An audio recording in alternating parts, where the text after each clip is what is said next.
All right, heading out of a long weekend here in the United States, some of us need a bit of a pick-me-up, a jolt of energy, if you will, and that's what you're about to get from this man who always brings that, whether it's fight week or not. Youssef Zalal, back in the octagon this Saturday at UFC Vegas 28, faces Sean Woodson. Youssef, you Moroccan devil, you. How are you, my man? Thanks for doing this so close to the fight. I'm pretty good, my man. How you doing? I'm doing great. It's great to have you here as always. I see you're eating some eggs, getting that weight cut going on right now. How has fight week been treating you thus far in Las Vegas? Oh, fight week been great, but you said about the food. Food is not, it's bland, whatever. You gotta eat, but it's been good, man. I have my team with me, and then kind of really just enjoying the weekend and get ready for weigh-ins. There you go. Do you have to, when you eat the bland food, do you have to pretend it's something else? Yeah, well, that, or I gotta eat it with something sweet, like fruits or something like that. Besides that, I'm like, I lose my mind. So you're just waiting for Saturday night to come so you can eat whatever the hell you want. Friday night. Oh, Friday. That's right. Yeah, you got to make the weight. Yeah. Friday afternoon, and then we go. That's the first fight. That's the first fight we got to do. What are we going to have? Have you already sort of mapped it out? I have my lunch and dinner already planned out, but we'll see about breakfast. I might eat some breakfast. There you go. So we are just a few days away from this fight as we record. You're looking to get back on track after the two losses. You're a pretty flow-like guy, and I know there's a certain amount of pressure that goes into each and every fight, but is there a little more heading into this one, knowing that you're on the two-fight losing streak? I mean, there's always a pressure, no matter what. If you fight one time, you lose one time, be like, oh, the next one, this and that.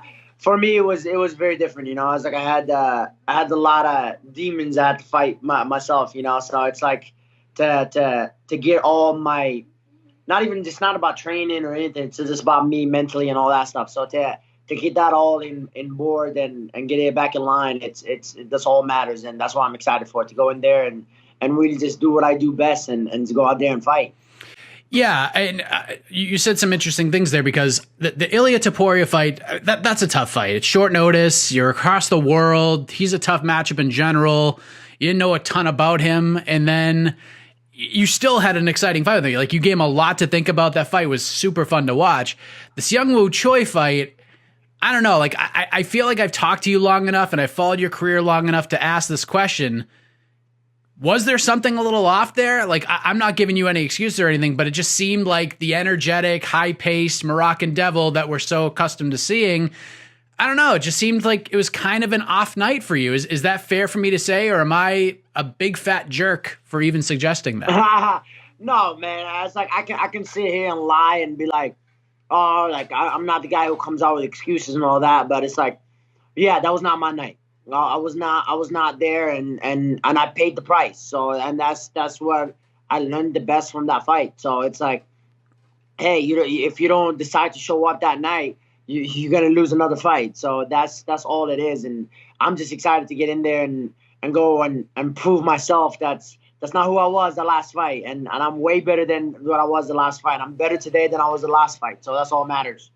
When you say you were dealing with demons, anything in particular, was just things in your mind? What was going on there? There's a lot of stuff, there's a lot of little small tweaks and this and that, but it's I feel like every fighter fights demons, it's you're not going to be in this fight game if you're not fighting any demons, it's you're going to have the ups and downs, you're going to have the weird days, the awkward fights, the weird fights, and all that stuff. So for me to really understand that, and hey, I'm glad I'm learning it at a 24, and it's I have to decide to show up. Nah, it's all up to me. It's not the team. It's nothing else. It's all up to me. So despite the loss, is it fair to say that maybe the Seung Woo Choi fight was not the blessing in disguise? Maybe, I don't know if that's the right terminology to use. That was a blessing in disguise, but maybe it jolted something in you, woke you up a little bit. Is that fair to say? Oh yeah, man, for sure. And you guys get to see it this Saturday, so it's very cool to see and kind of work it out and kind of just understand how your brain works and all that stuff. So it's pretty cool. I'm sure in the back of your mind, you're well aware of what happened the last time you entered a fight on a 2-fight losing streak. Your life completely changed. You landed that ridiculous flying knee for LFA.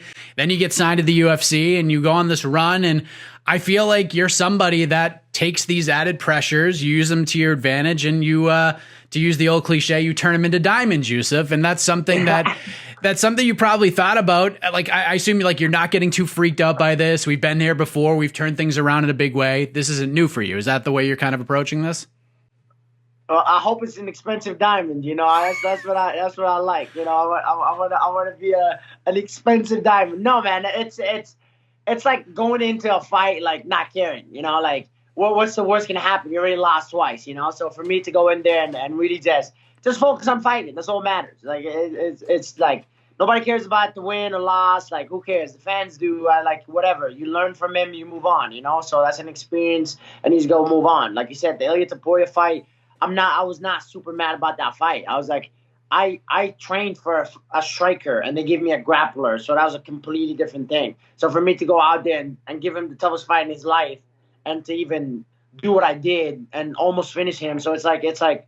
Hey man, it's a great experience, and I'm glad that I felt that and all that stuff. But at the end of the day, it's like we'll go out there and fight, and that's what I do best. When I just go out there, no thinking or nothing, just go fight. Yeah, I feel like you sound like the guy who was just about to make his UFC debut. Like you kind of have that like same mentality. You're just like, this is awesome, man. Like I'm here, and we're just gonna go in there and have some fun. Like I feel like you're kind of back to that place a little bit. Do you feel that way too? It feels like it. It feels like it for sure. You know, I come in here and I'm like, it almost like feels like brand new. You know, you're about to go. You had almost like a short notice, and you go in, and then you're about to fight, and it gets exciting. You know, the nerves and this and that, but you know that's what we're here for. We chose this life, so I'm ready to go out there and then really just go fight. Can I just say that I think 3 fights from now, your next opponent, like 3 fights from now, is going to be 7 feet tall. Because I feel like every opponent you get is bigger and bigger. Like you get to Poirier, he's like 5'7", 5'8". Peter Barrett's a little bit taller. Choi's like 6 feet. And now you're fighting Sean Woodson, who's 6'2". I feel like you're going to be fighting like a 7'5" guy in your 10th UFC fight. Like, what is up with this, man? You're taking on like bigger skyscrapers every time you fight. Bro, they making me look out here small. I'm like, I'm not a small featherweight. And like everybody's out here thinking about I'm small featherweight. I'm like, this is bullshit, man. I'm like, this is not cool. I'm like, let's go. Like, give me something. Like Ilia Topuria, I was like, okay, I look. But he was still like thick. He was like this thick. And I'm like, this skinny African guy. I'm like, come on, man. Like let's work on this. You're like, come on, man. Like I don't want to go back to. I don't want to go to 135. We've already talked about this. I don't want to do that. Stop booking me against these giants, man. Hopefully they give me a 35. It's going up 45. Hopefully. Yeah, I think you deserve that at this point with these matchups. But how did you react to getting Sean Woodson? This is an interesting test for you. I mean, we mentioned how big he is. Obviously, a very talented guy. First fight in around a year since the loss to Julian Erosa. How did you react to seeing Sean Woodson on the other side of the contract? It was very weird, man. I get a call from my coach and my manager and said, hey, we got you a fight June 5th. It's Sean Woodson. I was like, hold on. I know this guy. Like, doesn't he train with James Krause?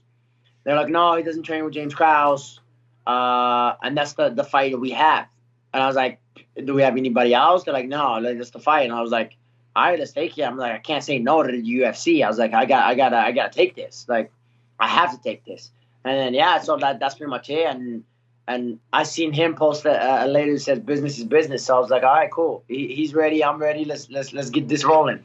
Yeah, I think he worked with Krause before the Erosa fight, and I don't think he's there anymore. I want to say that's true. So, yeah, I don't think so.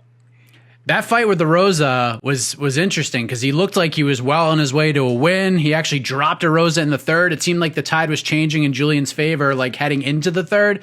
And then he gets taken down. He's trying to defend the wrestling, and he gets stuck in the darce, and he's submitted. So how do you like the matchup with a tall, rangy, exciting guy, but a guy who ran into a hungry veteran with a few tricks up the old sleeves there?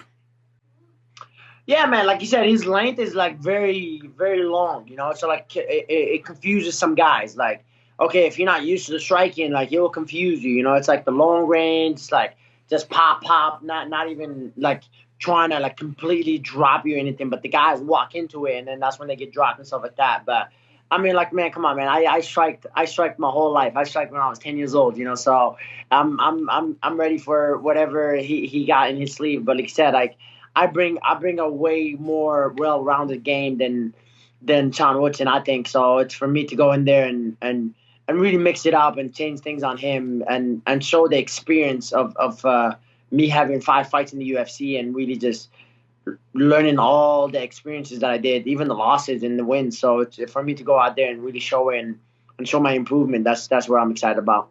I think your elusiveness might, I don't know if it'll cancel out his length, but it makes things more interesting, right? Like from a style, like if you're watching this fight from the outside, you're not Youssef Zalal, but Sean's fighting a guy that's like you. This is a fun fight for the fans, right? Like your elusiveness. Pikachu. He's fighting Pikachu. Pikachu. Yeah. That's what they called me the first time. Like, oh, I'm ready to go. No, but yeah, it's exciting. You know, it's like I don't think he's seen any of my style like in training, and I don't think I kind of like I have guys like lengthy guys, but it's like it's a fight. You know, you're gonna get a hit, and then things change. You know, so we'll see who sticks to the game plan. Do you feel like there's a longevity issue with him, perhaps? Like if you take him deep, he might fade, or do you think that was just like a one fight thing, one opponent, it's fighting, and stuff happens? I mean, it's like for me, it's like they know my style. It's like I like to take people to the deep waters. You know, it's like because I'm like, hey, like they said I'm not the power guy, blah blah blah blah. But like you go fight me, it's a whole different world. You know, that's when it matters. You know, but hey, I don't know what he thinks and what he has and what he has to bring. So for me, I'm just focusing on me, and that's all matters. We know Mark Montoya will be in your corner. Who else will be on Team Moroccan Devil on Saturday? I have my strength conditioning coach, Augie, and then my good teammate and one of the coaches as well, Randy Caruso. All right. So no Alex Hernandez this time around? Was he in your corner in any of them? He's cornering in LFA right now and Friday. There's an LFA card. We have 2 teammates fighting. Oh, that's right. That's right. You Factory X, man. You guys are fighting like multiple organizations every single weekend. You guys are all over the place. Oh yeah, we have 6 fighters, 3 different locations right now fighting this Friday and Saturday. This is that's a slow weekend for you guys. Yeah, these guys stay busy. The coaches stay busy, so that's why we gotta appreciate them. You know. There you go. So you thrive off of this position that you're in. How do we get this thing done on Saturday? How does this all go down?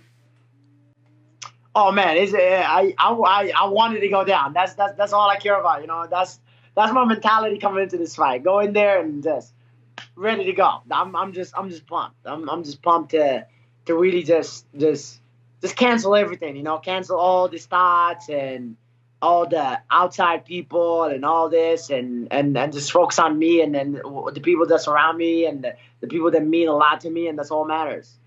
That's the exact mentality you need to have, my man. It's funny. I was talking to Jordan Levitt, who's also fighting on this card the other day. And like, he said, that's like one of the most valuable lessons he learned in his life is just like, let all that go. I'm just going to be who I am and focus on me. And he sleeps incredibly well on a nightly basis because he has that mentality. So good lesson for you to learn, my man. Yeah, it's a blessing in the sky. I can't complain about that.